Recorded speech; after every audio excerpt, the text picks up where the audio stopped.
వ్రతశాల ఇది నా యేసు నివసించశాల. దేవునికి స్తోత్రములు కలుగునుగాక, దేవునికి మహిమ కలుగునుగాక.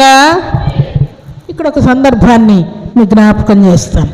ఏంటంటే దేవుని సన్నిధిలో మనము మనకు కలిగినటువంటి కీడును కష్టాన్ని ప్రార్థన చేసుకుంటూ ఉంటాం. మన ప్రార్థన దేవుడు వింటాడు, జవాబిస్తాడని కదా మనం ఆశ పెట్టుకుంటాం. ప్రార్థన చేసిన తర్వాత ఈ ఆశతోనే, ఈ విశ్వాసంతోనే మంచి ఆలోచన మనం కలిగి ఉండాలి. నిశ్చయముగా కీడులు, కష్టాలు, నష్టాలు ఎన్నైనా రావచ్చు, కానీ దేవుని సన్నిధిలో నేను ప్రార్థన చేస్తున్నాను కదా, తప్పకుండా ఏదో ఒక దినాన దేవుడు నా ప్రార్థన సఫలం చేస్తాడనే పరిపూర్ణ విశ్వాసంతో మనం ఉండాలి. ఇక్కడ ఇద్దరు భార్య భర్తలు ఉన్నారంట. వారు మనుషులు కాదు ప్రియులారా. ఇద్దరు భార్య భర్తలు నీటిలోని చేపలంట. చేపలు కూడా భార్య భర్తలు ఉంటారా? జంతువులు కూడా భార్య భర్తలు ఉంటారా? ఉండరా? దేవుడు ఆడామగ పుట్టించాడు కదా, అలాగూ ఇద్దరు భార్య భర్తలైనటువంటి చేపలు ఉన్నారట. ఈ చేపలు పట్టడానికి వెళ్ళినటువంటి వ్యక్తి వల వేశాడంట. వల వేస్తే ఆ రెండు భార్య భర్తలైనటువంటి చేపలు వలలోనికి వచ్చేసాయి. మిగతా చేపలు కూడా వచ్చాయి. ఈ భార్య భర్తలైనటువంటి చేపలు రెండు మాట్లాడుకుంటూ ఉన్నాయంట. భర్త చేప అంటా ఉందంట, చూడు నేను ప్రార్థన చేస్తున్నాను, ఎప్పుడెప్పుడు కూడా మనం వలలో పడే పరిస్థితి ఉండదు చూడు అని చెప్తా ఉంటివి. ఏం ప్రార్థన చేస్తావు? బుద్ధి లేని ప్రార్థన నీ ప్రార్థన. వలలో మనం పడే ప్రసక్తి లేదు. శుభ్రంగా హాయిగా నదిలోనే మనం ఉంటాం, హాయిగా ఉంటాం, ఆనందంగా ఉంటాం, ఆరోగ్యంగా ఉంటామని చెప్పావు. చూడు వలలోకి వచ్చేసాం, ఏమైంది నీ ప్రార్థన? సద్ది ప్రార్థన అంటూ ఉన్నాడు. భర్త చేప అంటూ ఉన్నాడు. భార్య చేప అంటా ఉందంట, వలలో పడేసరికి అయిపోయిందయ్యా, ఎందుకు టెన్షన్ పడతావు? నా ప్రార్థన తప్పకుండా సఫలమవుతుంది, నా ప్రార్థన తప్పకుండా దేవుడు వింటాడు, నా ప్రార్థన తప్పకుండా నెరవేరుతుంది అంటా ఉందంట. సరే, వలలోకి వచ్చిన తర్వాత ఏమైతే చెప్పండి? వలలో నుండి బయటికి తీస్తారా? వలలోనే ఉండని వలలోనే ఉంచుతారా? ఏం చేస్తారు చెప్పండి? బయటికి తీస్తారు కదా, వలలో నుండి బయటికి తీసి గంపలో వేసారండి. గంప ఎక్కడికి పోతుంది చెప్పండి? మార్కెట్కైనా ఇంటికైనా వెళ్ళాలి కదా, కట్ చేయాలి కదా దాన్ని. అందుకని గంపలో వేస్తే మరలా వీళ్ళిద్దరికీ గొడవ పడుతూనే ఉందంట. ఎవరికి? భార్య భర్తలైనటువంటి చేపలకి. ఈ భార్య చేప అంటానే ఉందంట, గంపలోనే కదా వేసిందయ్యా, ఎందుకు టెన్షన్ పడతావు? నా ప్రార్థన దేవుడు విన్నాడు అంటా ఉందంట.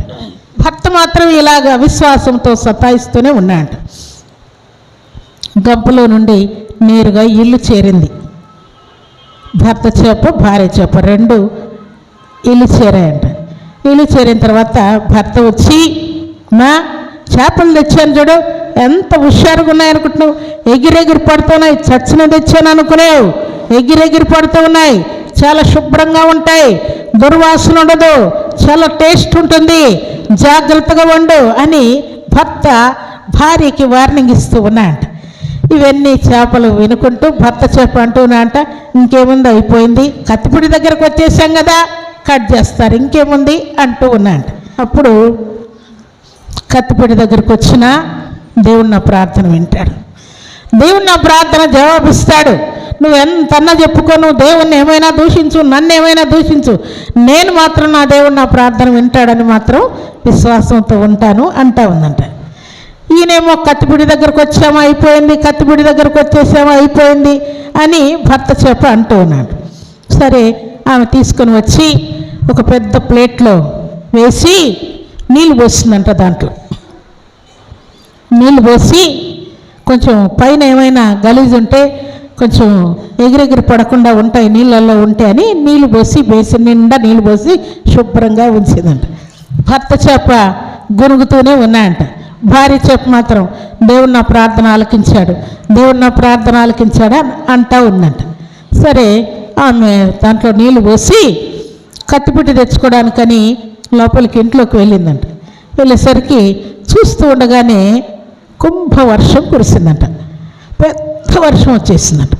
వర్షం వచ్చేసరికి ఈ బేసిను నీళ్ళు ఏమైతే చెప్పండి, నిండిపోయిందంట. ఈమె అమ్మ వర్షం వచ్చేసిందా, బట్టలన్నీ పైన మిద్ద మీద ఉన్నాయి, బట్టలన్నీ నానిపోతాయని పరిగెత్తుకొని బట్టల కోసమని ఆమె ఇంటి మీదకి వెళ్ళిపోయింది.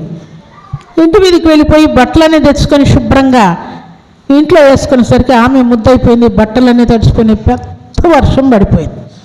ఆ వర్షం పడి బేసిన్ ఎక్కడుందో కూడా కనబడడం లేదు, అంతగా నీళ్లు నిండిపోయాను.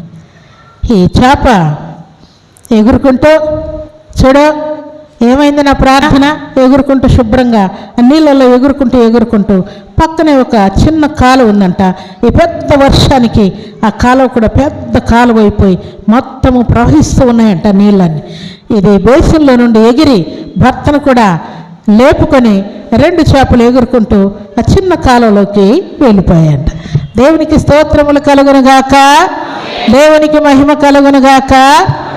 ఎందుకు నేను ఈ మాట చెప్తున్నానంటే, ఆ చేప భారీ చేప అంటా ఉందంట, చెప్పాను కదా నేను, కత్తిపీట దగ్గరకు వచ్చినా కూడా భయపడొద్దు, నా ప్రార్థన దేవుడు విన్నాడు. నేను ప్రార్థన చేస్తున్నానని చెప్పాను కదా నీకు, కత్తిపీట దగ్గరకు వచ్చినా కూడా భయపడొద్దు అని చెప్పాను కదా.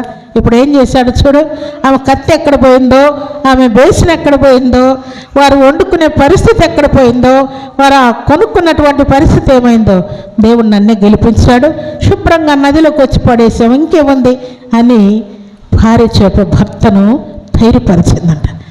దేవుని సన్నిధిలో చేరిన దేవుని ప్రియబిడ్డలమైన మనం ప్రార్థన చేస్తూ ఉంటే మన ప్రార్థన ఎప్పుడు భంగం కాదు ప్రియులారా. అయితే మన నోటి మాట కంట్రోల్గా ఉండేటట్టుగా చూసుకోవాలి.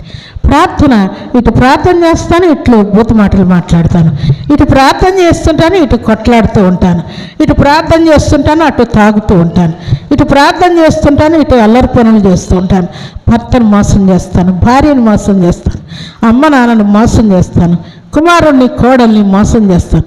ఇలాంటి తత్వము మనలో ఉంటే మన ప్రార్థన దేవునికి చాలా దూరముగా ఉంటుంది ప్రియులారా. ప్రార్థన నేరుగా దేవుని దగ్గరికి చేరినట్లుగా చేప ఎంత విశ్వాసంతో అంటామని చెప్పండి, ఎంత విశ్వాసంతో ఎన్ని మాటలు చెప్పినా కూడా నేను ప్రార్థన చేశాను, దేవుడు నా ప్రార్థన ఆలకించాడు. భయపడే మాటలు, టెన్షన్ పుట్టే మాటలు మన నోట రాకుండా ఉండాలని పరిశుద్ధాత్మ దేవుడు కోరుకుంటున్నాడు. దేవుని సన్నిధిలో చేరిన మనమందరం కూడా లోకానికి, శరీరానికి, సాతానుకు దూరముగా దేవునికి సమీపస్థలంగా ఉంటూ దేవుని యొక్క ఆశీర్వాదాన్ని అనుభవించదము గాక. ఆమేన్.